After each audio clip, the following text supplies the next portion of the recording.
Gold trusted gold buyers. మీరు తాకట్టు పెట్టిన బంగారాన్ని విడిపించి ఈ రోజు ఉన్న మార్కెట్ ధరకు కొనబడును. నమస్కారం, వెల్కమ్ టు ఐ డ్రీమ్. ధర్మ మార్గం విత్ విజిత కార్యక్రమానికి స్వాగతం.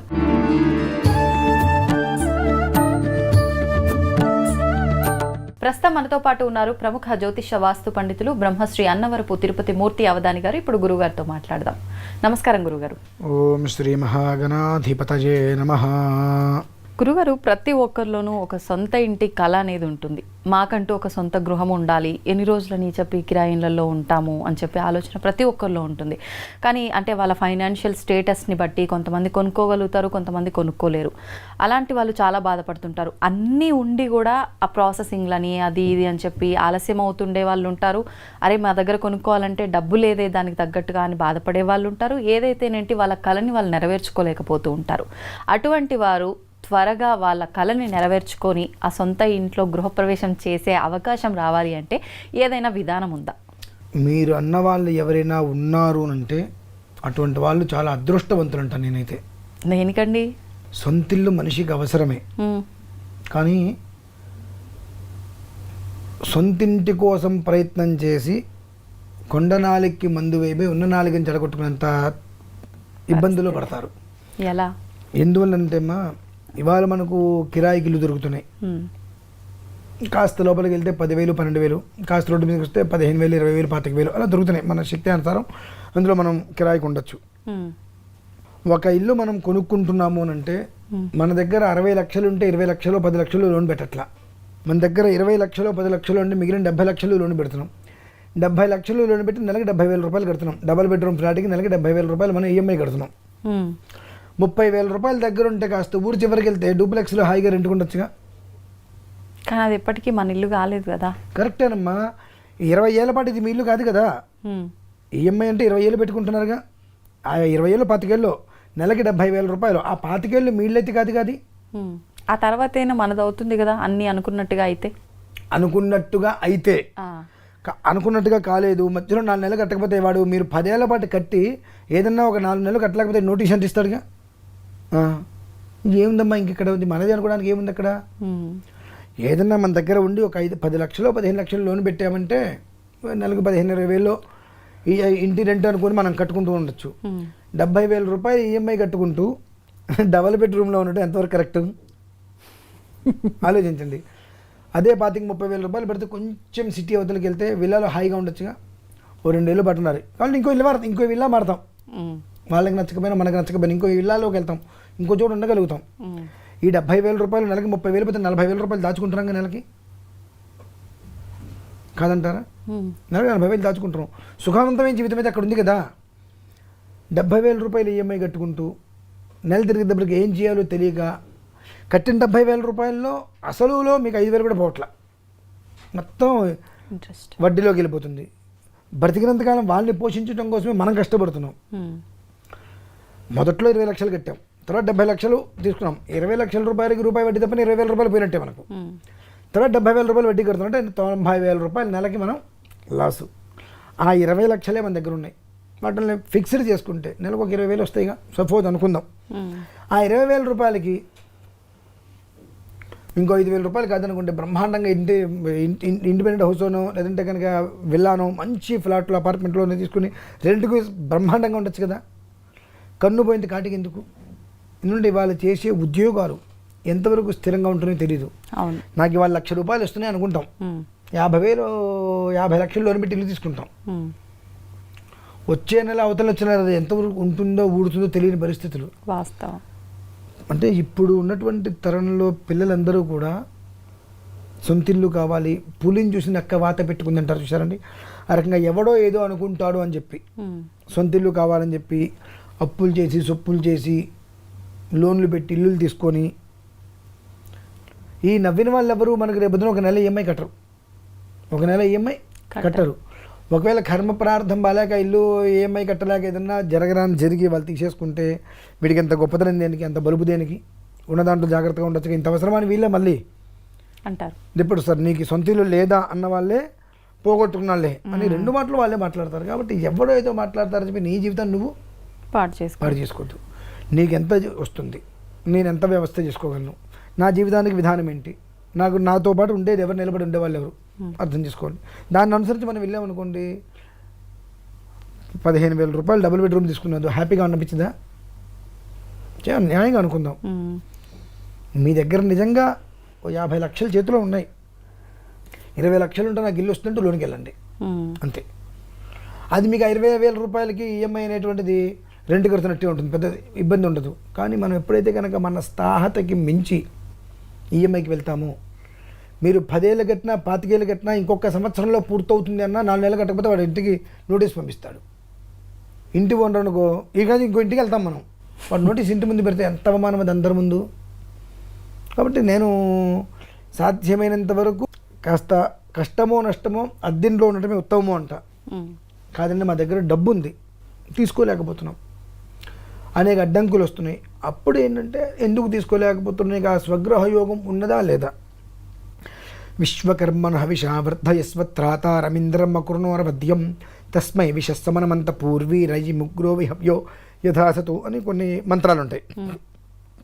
దాన్ని అనుసరించి అతని జాతకంలో స్వగృహ యోగం ఉందా లేదా, ఉంటే ఎంతవరకు ఉన్నది, ఏ స్థితి వరకు ఉన్నది, నిలబడగలదా నిలబడలేదా, అతనికి ఏ దిక్కు అయితే అతనికి బాగుంటుంది, ఏ స్థితిలో అతను నిలబడగలుగుతాడు, ఇల్లు కొన్న తర్వాత అతనికి ఎంతమంది ఏడుస్తారు ఎంతమంది ఏడవరు, ఏ స్థితిలో అతను నిలబడగలుగుతారు అనేటువంటి విషయం అతని జాతకాన్ని అనుసరించి ఉంటాయి. కాబట్టి అతని జాతకాన్ని చూసుకుంటే బాబు అవకాశం ఉంది, ఈ మార్గాంతరంలో వెళ్ళు, ఎవరిని పిలవకు, నువ్వు నీ భార్య నీ పిల్లలు మీ అమ్మ నాన్నగారు మీ అత్త మామలు, ఇంకో మనిషికి నువ్వు చెప్పవలసిన అవసరం లేదు. వాళ్ళని పిలుచుకో, హాయిగా ఇంటికి వెళ్ళు, పాలు పొంగించుకో, కొబ్బరికాయ కొట్టుకో, అందరు కలిసి ఇంట్లో భోజనం చేయండి అంతే. 10 మందిని పిలిచి మంచి ఘనంగా గృహప్రవేశం చేసి అందరూ వచ్చి అందరి కళ్ళు ఒకే రకంగా ఉంటాయి లేదు, అందరూ రకరకాల కళ్ళు పెట్టి ఆ తర్వాత నీకేదో కష్టం వచ్చి ఈ తిన్న వాళ్ళందరూ వచ్చి నానా రకాల మాటలు మాట్లాడేవారే. ఈ వచ్చే వాళ్ళందరూ కూడా ఎంతమంది ఏడుస్తూ వస్తున్నారో మనకు తెలియదు, ఎంతమంది మన మీద ప్రేమతో వస్తారో మనకు తెలియదు. 10 మందిలో 2-3 మన మీద ప్రేమతో వస్తారు, మిగిలిన 7 కూడా వీడు ఎలా బ్రతుకుతున్నాడు, ఎలా కట్టాడు, వాళ్ళ ఇల్లు ఎలా ఉంది, ఎలా నిలబడతాడు అనేటువంటి ఒక రకమైనటువంటి కుతంత్రమైన ఆలోచనతో వస్తారు. కాబట్టి ఎవరిని పిలవాల్సిన అవసరం లేదు. ఇల్లు కట్టుకొని 20 లక్షలు అప్పు చేసి లోన్ పెట్టుకొని మళ్ళీ 3 లక్షలు నువ్వు అప్పు చేసి గృహప్రవేశం అవసరం ఉందా నీకు? ఉందా? లేదుగా. ఆ 3 లక్షలు ఉంటే ఓ సంవత్సరం నీకు ఈఎంఐకి వెళ్ళిపోతాయి డబ్బులు. 3 లక్షలు పెట్టి గృహప్రవేశం చేసి అందరికీ బ్రహ్మాండంగా పిలిచి బట్టలు పెట్టావు, ఏదో ఒక నెల నీకు ఇబ్బంది వచ్చింది, వచ్చిన వాళ్ళు ఎవరైనా నీకు ఒక నెల ఈఎంఐ ఇస్తారా? ఎందుకన్నటువంటి వాళ్ళ గురించి మరి ఆలోచించడం. వాడేదో అనుకుంటాడు, వీదేదో అనుకుంటాడు అనుకుంటే మనకు జీవితం లేకుండా పోతుంది. అనుకునేవాడు 24 గంటలు అనుకుంటూనే ఉంటాడు, వాడి గురించి మనం పట్టించుకుంటే మనకు జీవితం లేకుండా పోతుంది. మంచిది నీ బ్రతుకంతా అనుకోవటమే కదా, అట్లా అనుకుంటూనే బ్రతుకు. ఎదుటి మనిషి చూస్తే ఏడుస్తూ జీవితాంతా కులిపో, నాకు అవసరం లేదు, నేను చేయగలిగింది నేను చేయదలుచుకుంది నీకు చెప్పాల్సిన అవసరం లేదు, నేను చేసుకుంటూ పోతా. అలా వెళ్ళిపోయినప్పుడు ఆ స్వగ్రహం కొన్న ఎవరికి చెప్పకుండా నీ ఇంట్లో నీ 4 కుటుంబంలో 4కి మాత్రమే చెప్పుకుంటూ హాయిగా వెళ్తే ఎవరి ఎడుపులు మీద పడవు. ఎందువల్ల నా పిల్లనిచ్చిన అట్లాగే ఏడవడు, నా కూతురు సుఖపడుతుంది అనుకుంటాడు, తల్లిదండ్రులు ఏడవరు, నా కొడుకు బాగున్నాడు అనుకుంటారు, అంతే చాలు, ఇంకెవరిని పిలవద్దు.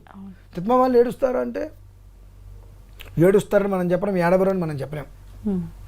అంటే మనం చెప్పకపోయినా వాళ్ళని ఇన్వైట్ చేయకపోయినా వాళ్ళకైతే మనం కొనుక్కున్నాం అన్న విషయం తెలుస్తుంది కదా. అవసరం ఏముందంటున్నా, ఎన్ని రోజులను మనం చెప్పకుండా మనం చెప్పకపోయినా ఏదో రకంగా బయటపడే అవకాశం ఉండదు.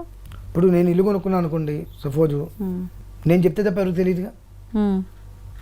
ఇల్లు మారి అద్దెంట్లోకి వెళ్ళానని చెప్తా, నేను కొన్నానని చెప్తే ఇక మీకు తెలిసేది. నేను కొన్నానని చెప్పకుండా పెద్ద విల్లాలోకి వెళ్తే రెంట్కి ఇచ్చాను 30,000 40,000 రెంట్కి తీసుకున్నాను అంటారు. మరి నువ్వు అనుకుంటారుగా, మేనేజ్ చేసుకో. ఎవరు చెప్తారండి అట్లా లేనిదే ఉన్నట్టు. అదే అంటున్నా, దారిపోయి దరిద్రాన్ని మొత్తం నెత్తి మీద పెట్టిన రకం మనం. కంప మీద ఉన్న కంప మొత్తం తీసుకొని ముక్కు రాసుకునే రకాలు మనం. కాబట్టి దానికి తగ్గట్టుగా నా కర్మ కూడా మనమే అనుభవించాలి. సొంతిల్లు యోగ్యత ఉంటే కొనుక్కుంటామయ్యా. వీడి సొంతిల్లు కొనుక్కోలేదట, కొనుక్కోలేదు మంచిది, కొనుక్కున్నాం ఎంతమందిని ముంచాడో, వీడు సొంతిల్లు కొన్నట్ట, 2 ప్రమాదమే. మొదటిదే చాలా ఉత్తమం, వీడు కొనుక్కోలేదుట మంచిది, నువ్వు నా ఇంటికి పిలవగా, నువ్వు నన్ను పిలవు, హాయ్ నేను నిన్ను పిలవక్కర్లేదు, ప్రశాంతత కదా. నేను నా కుటుంబంలో నేను నా భార్య నా పిల్లలు సంతోషంగా ఉంటాంగా, నీ తలనొప్పి నాకెందుకు? నేను కొంటే కదా నిన్ను పిలవలేదని బాధ, పిలిచి నేను ఇంకో ఏడిపి ఆడవాలి. కాబట్టి ఈ రకంగా వెళ్ళటం వలన మంచిది.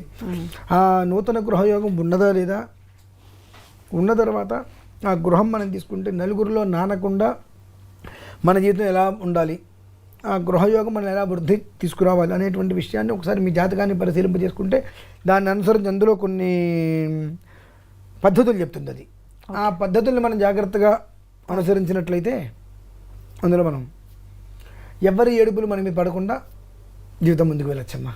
ఓకే గురుగారు, మనందరం కూడా ఏ పూజ చేసినా ఇంట్లో వ్రతాలు లాంటివి, నోములు లాంటివి, లేదంటే ఆలయానికి వెళ్ళినా, ముడుపులు కట్టాలన్నా, ఏం చేయాలన్నా కూడా కొబ్బరికాయ ప్రధానంగా ఉండాల్సిందే. అది లేనిది పూజ పూర్తే అవ్వదు అని చెప్పి భావిస్తూ ఉంటాము. అయితే ప్రత్యేకించి ఆ కొబ్బరికాయ కొట్టిన తర్వాత కూడా అది పగిలే విధానం దగ్గర నుంచి ప్రతి ఒక్కటి శకునంగా భావిస్తాం. అది మంచిగా పగిలింది అని అంటే కోరిక నెరవేరుతోంది, నా సంకల్పం నిజంగా నేను న్యాయమైన కోరిక కోరుకున్నాను అందుకే ఇలా జరిగింది అని చెప్పి, అది కుళ్ళిపోయింది అంటే ఏదో అనర్థం జరగబోతుంది అని చెప్పి, ఇంకొకటి పిల్లలు ఎవరైనా గర్భవతిగా ఉన్నా కూడా, లేదంటే అవ్వాల్సిన వాళ్ళు ఉన్నా అది పగిలే విధానాన్ని చూసి అవ్వబోతున్నారు ఇలా కూడా డిసైడ్ చేస్తారు. ఊళ్ళల్లో చాలా వరకు వింటుంటాం. నిజంగా ఏంటి ఈ కొబ్బరికాయకి, ఈ మన భగవంతుడికి, ఈ పూజలకి, ఈ శకునాలకి అసలు సంబంధం ఏంటి? దాని గురించి ఏం చెప్తారు మీరు?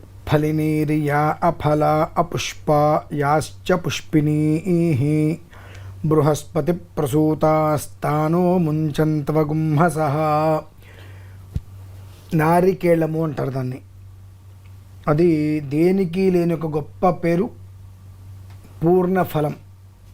అంటే మన దగ్గర ఎవరికైనా ఇవ్వడానికి ఏదైనా లేదు కొబ్బరికాయ మినహాయిచ్చి అంటే దానికి మించింది ఇంకేటీ లేదు. ఏదైనా తాంబూలం ఇచ్చినప్పుడు, పూలు పళ్ళు ఇవ్వాల్సి వచ్చినప్పుడు ఆ కొబ్బరికాయ పెట్టిస్తే వాళ్ళకి పూర్తిగా ఏ కోరిక అయితే మనసులో ఉంటుందో అది సిద్ధిస్తుంది అనేటువంటిది అపూర్వమైనటువంటి విశ్వాసం. దాన్ని పూర్ణ ఫలము అని అంటారు. అయితే అసలు దాని ముందు అసలు కొబ్బరికాయ అంటే దేనికి ఉపయోగపడుతుంది అనేటువంటి విషయాన్ని కూడా మనం పూర్తిగా తెలుసుకోవాలి. ఇంట్లో ఏ పూజ చేసినా, నిత్య దీపారాధన కాకుండా ఏ పూజ చేసినా కొబ్బరికాయ లేదు అంటే ఆ పూజ పనికిరాదు, నిష్ప్రయోజనం, నిష్ఫలితం. నిత్య పూజ కూడా, నిత్య పూజ కాకుండా నైమిత్తికంగా గణపతి పూజ చేస్తున్నాం, ఇంకోటి ఏదో చేస్తున్నాం, ఏది చేసినా నిత్య పూజ కాకుండా ఏది చేసినా ప్రతి షాపుల్లో శుక్రవారం పూజలు ఉంటాయి. అటువంటి చోటు కొబ్బరికాయ కొట్టలేదు అంటే నిష్ప్రయోజనం, నిష్ఫలితం అంతది. అయితే ఇందులో 1000 రకాలు. వెర్రి అంటే ఎవరు పిచ్చి వాళ్ళకి ఆనందం అన్నట్ట. వెర్రి 1000 రకాలు, పిచ్చి 10 రకాలు. ఇక పైచ్చులు ఉంటారు ఇంకొంతమంది, రకరకాలు, అనేక రకాల పైత్యం. ఎందుకంటున్నానంటే కొబ్బరికాయ కొట్టిన తర్వాత అది మజ్జిగ పగిలింది అనుకోండి, బ్రహ్మాండం అంటారు. నిజమే. అవును. కొంతమంది మరి వాళ్ళకి ఎవరు చెప్పారో తెలియదు కానీ కొబ్బరికాయను శుభ్రంగా తడుపుకొచ్చి కొడతారు. అవును, కడిగి కొడతారు. తడిపి కొట్టకూడదు దాన్ని. అది ప్రకృతి నుంచి సహజ సిద్ధంగా వచ్చినటువంటి ఫలం, పూర్ణ ఫలం. దాన్ని ఆ పీచ ఉండి తీసి శుభ్రంగా మనం కొట్టుకోవటమే. దాన్ని తడిపేసి కొంతమంది కొడతారు, కొంతమంది తడిపి బొట్టు పెట్టి కొడతారు, కొంతమంది తడిపి కొట్టిన తర్వాత బొట్లు పెడతారు. అనిపిస్తుంటుంది ఎక్కడ ఆచారాలు ఇవన్నీ కూడా కర్మ ప్రారంధము. ఏందాక నాకు 1000 రకాలని చెప్పి అందులో ఒక రకం అనుకుంటూ వదిలేస్తాం. ఇవన్నీ కూడా చేయరాని పనులు ప్రధానంగా. ఇంకొంతమంది కొబ్బరికాయ కొట్టగానే పువ్వు వస్తే నాకు అద్భుతం అంటారు. కొబ్బరికాయ కొట్టినప్పుడు అది కుళ్ళిపోతే నాకేదో అనర్థం అని చెప్పి బాధపడుతూ ఉంటారు. ఒక్క విషయంలో మినహాయిస్తే కొబ్బరికాయ వలన ఎప్పుడు అనర్థం ఉండదండి. ఏంటి ఒక్క విషయం చెప్తా. ఇప్పుడు కొబ్బరికాయ కొట్టినప్పుడు కుళ్ళిపోయింది, ఏదో మనకు రాబోయేటువంటి అశుభం, ఏదో దోషం, ప్రారంధం దాంతో పోయింది మనకు. అది మంచిదే కదా దాంతో పోతే. కానీ మనం అట్లా అనుకోరు కదా, కుళ్ళిపోయిందంటే ఏదో వస్తుంది, జరగబోతుంది అనుకుంటారు. జరగబోతుంది, దోషం మొత్తం పోబోతుంది, అది ఆలోచించరు. ఏదో నెగిటివ్ జరగబోతుంది అనేటువంటిది మెదడులో పెట్టేసుకుంటారు. కొబ్బరికాయ కొట్టినప్పుడు కుళ్ళిపోయిందా, ఎంత అదృష్ట జాతకుడు. నీ గ్రహాలని అనుకూలించి భగవంతుడు ఏ రూపంలో నీకు అనుగ్రహాన్ని ఇవ్వబోతున్నాడు కాబట్టి నీ కుళ్ళు, కుతంత్రాలు, దోషాలని కూడా పోయినాయి. అట్లా అంటే అది మంచిదిగానే మంచిదమ్మా. కానీ మరి భావించడం కాదు, మంచిది. కానీ కొంతమంది పురోహితులు కూడా అలా కుళ్ళిపోయింది అంటే ఇంకొకటి తీసుకొచ్చి కొట్టండి అమ్మా అని అంటారు కదా. అవును, కుళ్ళిపోయింది నీకు ప్రసాదం కావాలనుకున్నావు కదా, ఒకటి కొట్టావు, నీకు దోషం పోయింది, ఇంకోటి తీసుకొచ్చి ఎవరికి నివేదన. అది ప్రసాదం కోసం, భగవంతుడి నివేదన చేయడం కోసం. నువ్వు ఎప్పుడైతే కొబ్బరికాయ కొట్టావో ఆ ప్రసాదం నీకు వచ్చే విధానాన్ని అనుసరించే ఉంటుంది. నీ లోపల బాగా బాధలు ఏవో ఉన్నాయి, మంచి కొబ్బరికాయ తీసుకొచ్చావు, కొట్టావు, ఇంత ముక్కైనా సరే నీకు ఆ వాసన తెలిసిపోతుంది అంటే నీకు ఆ దోషం భగవంతుడు తీసేశాడు, దాన్ని పక్కన పడేసి ఇంకో కాయ తీసుకొచ్చుకొని కొట్టుకో, ఆయనకి నివేదన పెట్టు, ఆ ప్రసాదం తీసుకో, యోగం. ఓకే. కొంతమందికి కూడా ఇది కొబ్బరికాయ కొడితే కుళ్ళిపోతే దానివల్ల ఏవో ఇబ్బందులు వస్తాయని అనుకుంటుంటారు, పచ్చి అబద్ధమైన మాట, అపోహ కేవలం అది. ఓకే. 2, కొట్టినప్పుడు పువ్వు వచ్చింది, మహాద్భుతం, కుటుంబంలో ఏదో వృద్ధి కలుగుతుంది. కానీ ఒకే ఒక్క విషయంలో కొబ్బరికాయ కొడితే దోషం. ఎలా అండి? అది పువ్వు వస్తుందని తెలిసి కొట్టడం.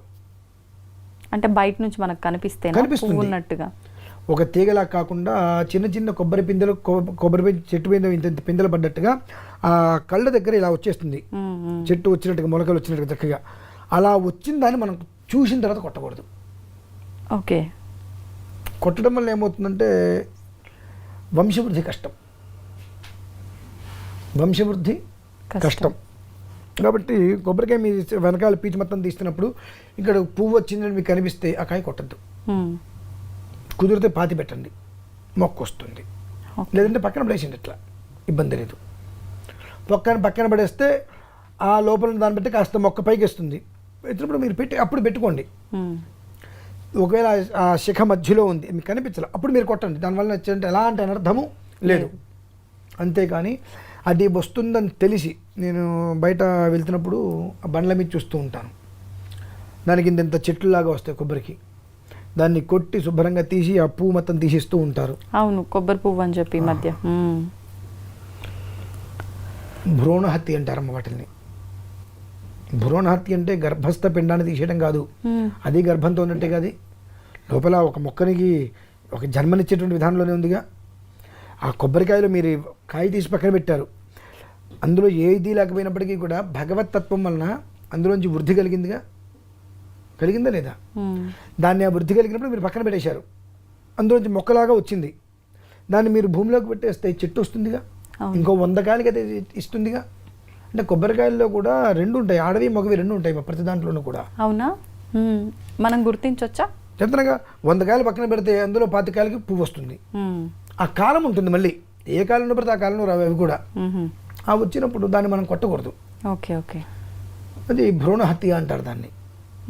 అది చేసినప్పుడు ఏమవుతుందంటే గర్భం నిలవకపోవటాలు అవి కొన్ని జరుగుతుంటాయి, వంశం ఉత్పత్తి కాకపోవటాలు ఇవి కొన్ని జరుగుతుంటాయి.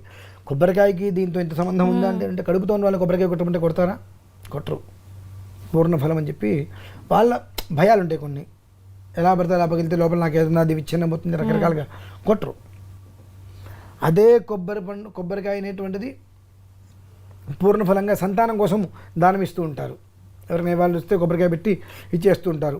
ఆ కొబ్బరికాయ వాళ్ళ ఇంటికి ఎప్పుడైనా వెళ్తే వాళ్ళ సంకల్పం నెరవేరుతుందంటే నాకు వంశవృద్ధి కలుగుతుందని చెప్పి ఇలా చాలా ఉన్నాయి. కేవలం అది పువ్వు వస్తుంది, అదే మొక్క వస్తుంది అని తెలిసిన తర్వాత దాన్ని మనం కొట్టకూడదమ్మా. ఓకే. అది తప్ప మీకు ఎప్పుడు కూడా కొబ్బరికాయ సర్వకాల సర్వావస్థలు ఎందుకు కూడా అది విశేష యోగాన్నే ఇస్తుంది. అయితే ఇంకొంతమంది కలశం మీద పెట్టిన కొబ్బరికాయల్ని కొట్టేస్తారు. కలశం మీద పెట్టినటువంటి కొబ్బరికాయ ఏదైతే ఉంటుందో దాన్ని నీటిలో వదిలేయాలమ్మా, నీటిలో వదిలేయాలి. ఎట్లా వదిలేయాలి? అట్లా వదిలేయకూడదు. ఆ కాయను కొన్ని రోజులు పక్కన పెట్టేస్తే కాస్త ఆ కాయ తేలికవుతుంది. అప్పుడు కొట్టినప్పుడు పై మొత్తం పెంకు వచ్చేసేసి కురుడిలాగా వస్తుంది.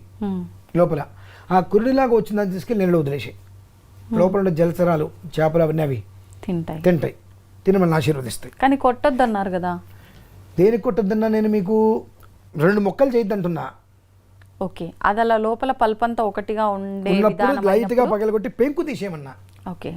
ఆ పెంకులు మొత్తం తీసేసి ఆ కొబ్బరి కురుడిలాగా వస్తుంది, దాన్ని తీసుకెళ్ళి నీళ్ళలో వదిలేస్తే చేపలు తినేస్తాయి. అలాగే ఎప్పుడు ఏ పూజా కలశంలో వాడిన కొబ్బరికాయనైనా కూడా ఇలానే చేయాలా? కొట్టకూడదమ్మా. కొన్ని పెట్టినప్పుడు కొబ్బరికాయలాగా మనం బొండం పెట్టినప్పుడు ఆ బొండాన్ని ఏం చేయాలి? ఇంటి ముందు మనం చక్కగా కట్టేసుకోవచ్చు. కట్టుకున్నప్పుడు మనకి ఎంత దిష్టి ఉంది, అది ఏ స్థాయిలో ఉంది అనేటువంటి విషయం కొబ్బరికాయ చెప్పేస్తుంది మనకు. ఎలా తెలుస్తుంది? మామూలుగా కొబ్బరికాయ అనేటువంటిది మనం 2 బొండాలు తీసుకురండి, 2 దేవుడి దగ్గర పెట్టండి, అర్థం చేయించండి. ఒకటి గూట్లో పెట్టండి ఇంట్లో, ఇంకోటి ఇంటి ముందు కట్టండి. గూట్లో పెట్టిన వచ్చేటికి ఎండిపోతుంది నార్మల్గా. ఆ ఇంటి ముందు కట్టింది ఆ దోషానికి కుచించుకుపోతుంది. ముడుచుకుపోయినట్టుగా. ఓకే.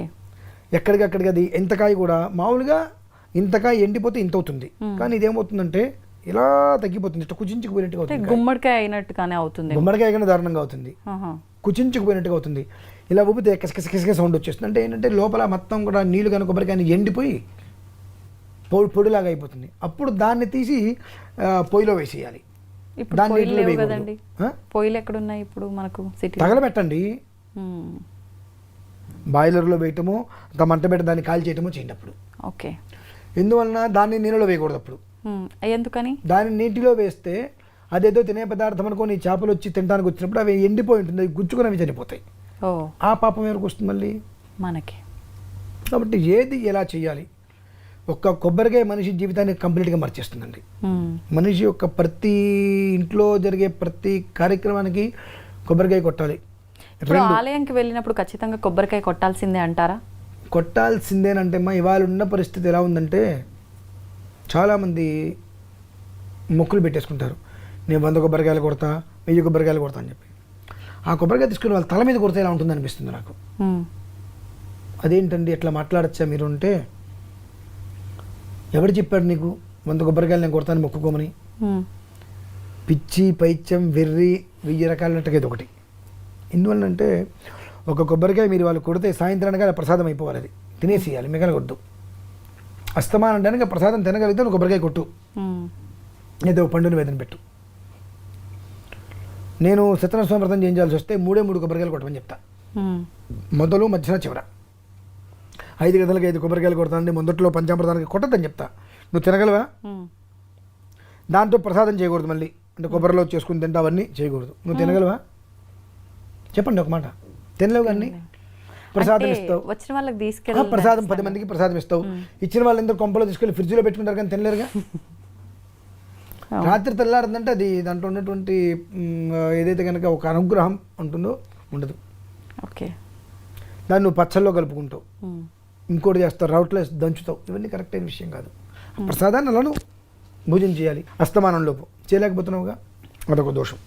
కాబట్టి అన్ని కొబ్బరికాయలు కొట్టాల్సిన అవసరం లేదు. ఇప్పుడు ఎండబెట్టి చాలా మంది అదే చెప్తున్నా. ఇప్పుడు ఈ 100 కొబ్బరికాయలు 1000 కొబ్బరికాయలు కొడతానన్నప్పుడు కొట్టేసి వెళ్ళిపోతారు వీళ్ళు, నమస్కారం పెట్టుకొని.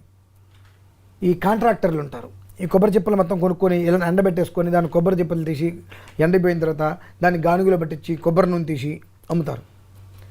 తిలా పాపం తల పిడికెడు. నేను ఏదో నాకున్న కష్టాలు ఇవన్నీ తీరిపోతే నేను మొక్కుకున్నా, నా అదృష్టమో భగవంతుడి అనుగ్రహమో నా కష్టాలు తీరిపోయినాయి అంటే నా పాపం మొత్తం పోయింది, కొబ్బరికాయలు కొట్టేశా. ఈ పాపం అంతా ఎవరికి వచ్చిందండి? అందరికీ అంత కట్ట.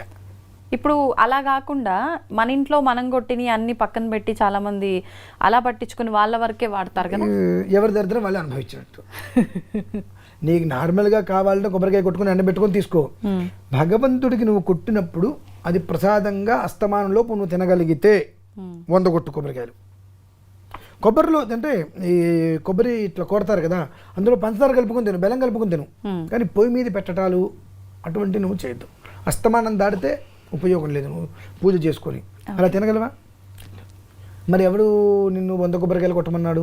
అంటే నీ కష్టం తీరడం కోసం నువ్వు 100 కొబ్బరికాయలు, 200 కొబ్బరికాయలు, 300 కొబ్బరికాయలు, 1000 కొబ్బరికాయలు మొక్కుబడి పెట్టేసుకొని ఆ మొక్కు తీర్చేసుకొని ఆ కొబ్బరికాయలు కొట్టి వదిలేస్తే వాడెవడో వచ్చి కాంట్రాక్ట్ తీసుకునేవాడు ఆ కొబ్బరి చిప్పల్ని ఎండబెట్టి దాని నుంచి నూనె తీసి సీసాలు అందరికి ఇస్తే తిలా పాపం తలా కొడు పిడికరని చెప్పి అందరికీ అంట కట్టావా దరిద్రాన్ని?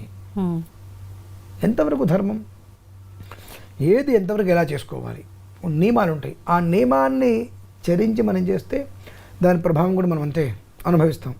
కొబ్బరికాయ అంటే మనిషి యొక్క జీవితాన్ని కొబ్బరికాయ మార్చేస్తుందంటే మరి ఎందుకు మార్చేదండి? ఇదే మూలం.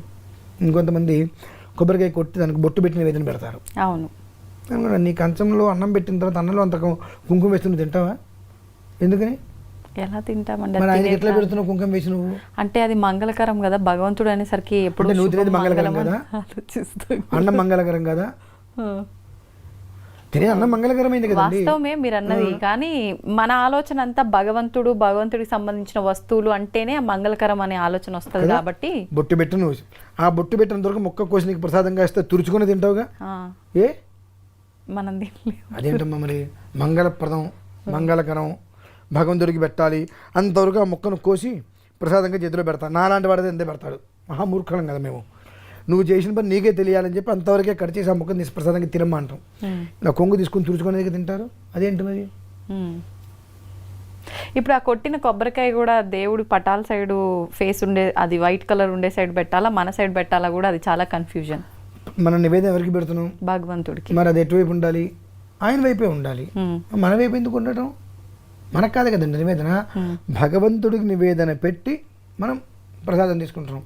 అంటే ఆ కొబ్బరానికి నివేదన పెట్టినప్పుడు భగవంతుడా నా ముఖం మొత్తం చూసావు కదా, నిర్మలంగా ఉన్నా, ఇక్కడ రకరకాల ఆలోచనలు ఉన్నాయి, ఈ రకరకాల ఆలోచన వల్ల నా మనసులో ఉండేటువంటి నిర్మలం పోతుంది కనుక నాలో నిర్మలాన్ని నువ్వు వృద్ధి చేయించు, రకరకాలుగా ఉండేటువంటి ఆలోచనల్ని నువ్వు తీసి పక్కన పడేసి, నా వెనకాల ఉంది అంత గట్టిగా ఉంది ఆలోచన, అనాలోచనలన్నీ ఉన్నాయి కానీ నా మనస్సులో మాత్రం ఎలాంటి ఒక్క భేదము లేదు. కానీ వాళ్ళు చెప్పారనో వీళ్ళు చెప్పారనో లేదంటే అదనో ఇదనో రకరకాల ఆలోచనలు వస్తున్నాయి. ఆ ఆలోచన నేను తగ్గించుకోలేకపోతున్నా, అలా అని చెప్పి నిన్ను వృద్ధి నేను పక్కకి రాలేకపోతున్నా. కాబట్టి దాన్ని కంట్రోల్ చేయి, నన్ను ప్రశాంతంగా చూడు, అలా దాని విధానం అదంతా. ఓకే. అంటే ఒక కొబ్బరికాయ మనిషి జీవితాన్ని అమాంతం మార్చేస్తుందమ్మా, మనం తెలుసుకోగలిగారు కాకపోతే అది విషయం. సంతోషం గురుగారు, చాలా అంటే విషయాలు కొబ్బరికాయ వల్ల ఇన్ని ఉన్నాయి, అనర్థాలు ఉన్నాయి, ఉపయోగాలు ఉన్నాయి, దానివల్ల తెలిసి తెలియక దోషం కూడా అంటించుకుంటున్నాం అనేది అర్థమైంది మీ మాటల్ని బట్టి. దానివల్ల జాగ్రత్త పడే వాళ్ళు జాగ్రత్త పడతారు. సంతోషం అండి, ధన్యవాదాలు.